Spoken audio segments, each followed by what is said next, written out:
You scroll past a photo of someone else's good news, a promotion, an engagement, a win you quietly believed should have been yours.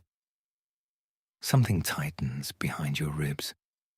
You type the comment everyone expects you to type, but underneath, something colder is already moving. This feeling has a name older than language itself, and it lives inside a story almost everyone thinks they already understand. You know the outline. Two brothers, two offerings, one accepted, one rejected, a field, a body, a question that still echoes, where is your brother? Most people stop there. They call it a simple warning about jealousy, a cautionary tale with an obvious moral. But what seems obvious is often the greatest deception. Open the text again, slower this time, and a detail surfaces that almost no one talks about. Their names come first, and their names are already telling you something. Cain's name is tied to the idea of getting, acquiring, taking hold of something. His mother names him with the language of gain. Abel's name means breath, vapor, the same word used later in Scripture for something that appears and is gone before you can hold on to it. One brother is named for grasping, the other is named for vanishing. Before either of them does anything, their names have already written the shape of what's coming. Cain works the soil. Abel keeps the flock. Both bring an offering to God, and this is where the story usually gets flattened into a competition.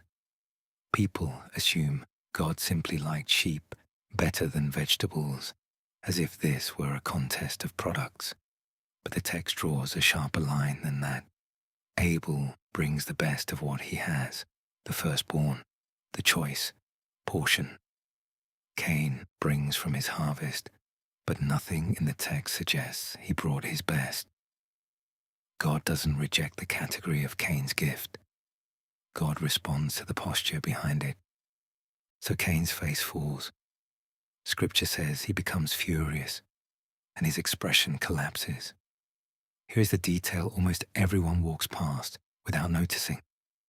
God does not respond to that fury with punishment. God responds with a question. Why are you so angry? He asks. Why has your expression fallen? This is the same God who, one chapter earlier, walked through a garden calling out to Adam after he hid himself. Where are you? Two questions, two brothers in two different chapters, and the same divine pattern underneath both. God does not ask because he lacks information. He asks because he is opening a door. He is inviting confession before consequence. Have you ever noticed how rarely accusation is God's first move? And comes a line that most retellings skip entirely, and is the real hinge of the whole story. God tells Cain that if he does what is right, he will be accepted. But if he refuses, something is already waiting for him, something crouched low like a predator at a threshold, eager to seize control. And then God says one more thing, almost a command tucked inside a warning. You must master it. Genesis 4:6-7. Read that again. Before the murder ever happens, before the field, before the blood, God hands Cain language for what's actually stalking him. Not an emotion, not bad luck. Something with intent, waiting at the door of his own choices. And Cain still holds the power to shut that door.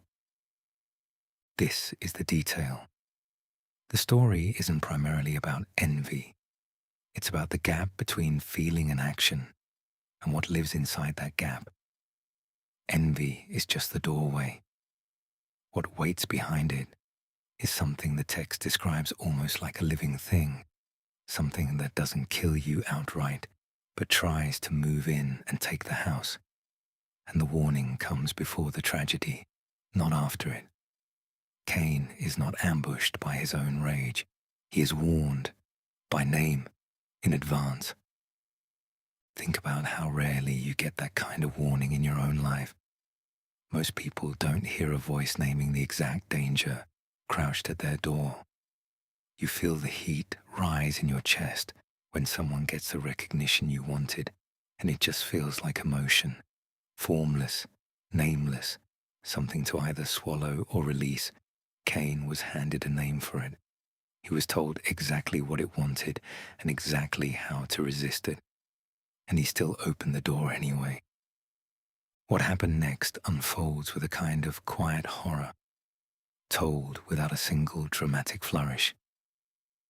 Cain invites his brother to the field. Whatever words pass between them, the text doesn't bother recording, as if the conversation itself doesn't matter next to what comes after it. Cain rises up against Abel and kills him. One sentence. No build-up, no final confrontation, no last words. The fastest, flattest sentence in the whole account. And somehow that flatness makes it heavier, not lighter. Then the second question arrives, and it mirrors the first one perfectly. Where is your brother? God asks. And Cain answers with a lie wrapped in a question of his own. I don't know. Am I supposed to keep track of him?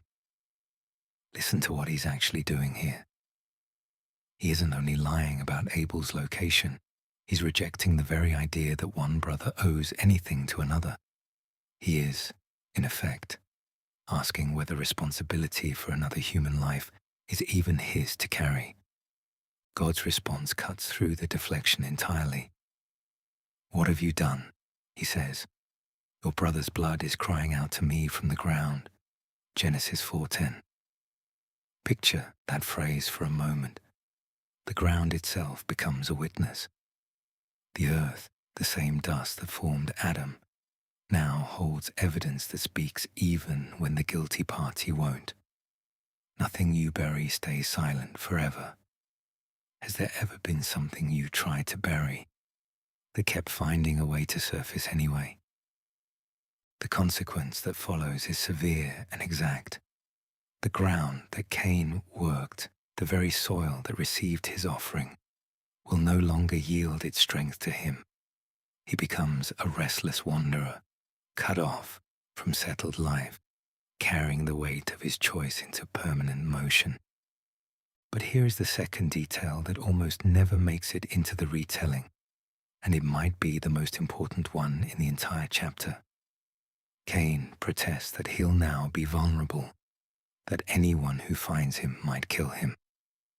And God's answer is not silence. It is not abandonment. God declares that if anyone harms Cain, the consequence will fall sevenfold. And then God places a mark on him, a sign of protection. Genesis 4:15. Sit with that.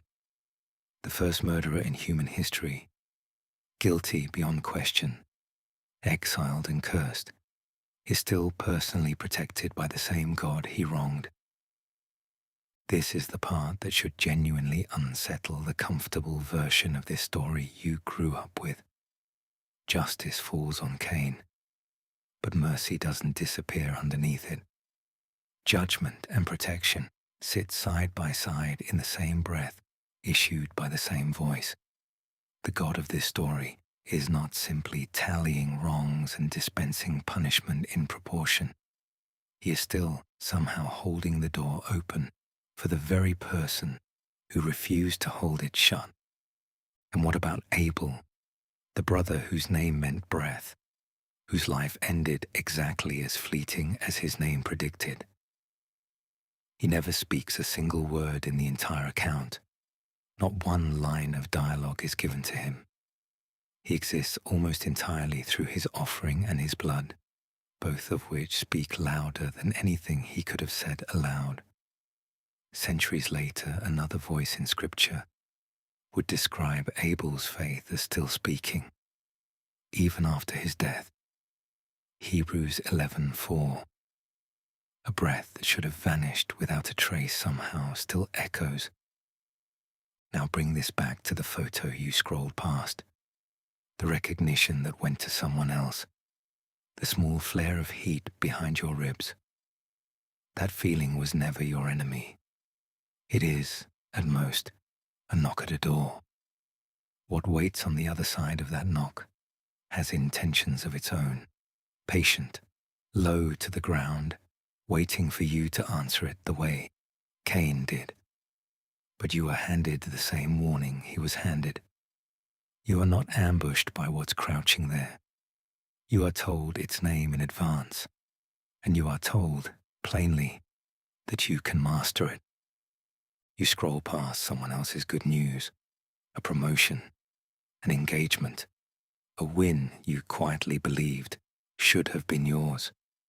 Something tightens behind your ribs, but this time you recognize the knock for what it is, and you remember that the door is still yours to close. If this message challenged what you thought you knew, you're not alone. The Bible is filled with mysteries, hidden connections, and deeper truths that most people never notice. And if you're fascinated by biblical mysteries, overlooked verses, ancient prophecies, and the questions most people never ask, subscribe and turn on notifications so you don't miss what's coming next. Because sometimes the most powerful truths in the Bible aren't the ones you've never read. They're the ones you've read 100 times but never truly noticed. And before you go, tell us in the comments, what's your take on this? Do you think we're missing something? Or does this reveal a deeper truth hidden in plain sight? Join us as we uncover biblical mysteries, explore ancient wisdom, and discover what Scripture might be saying about our world today. Subscribe now, and we'll see you in the next Decode.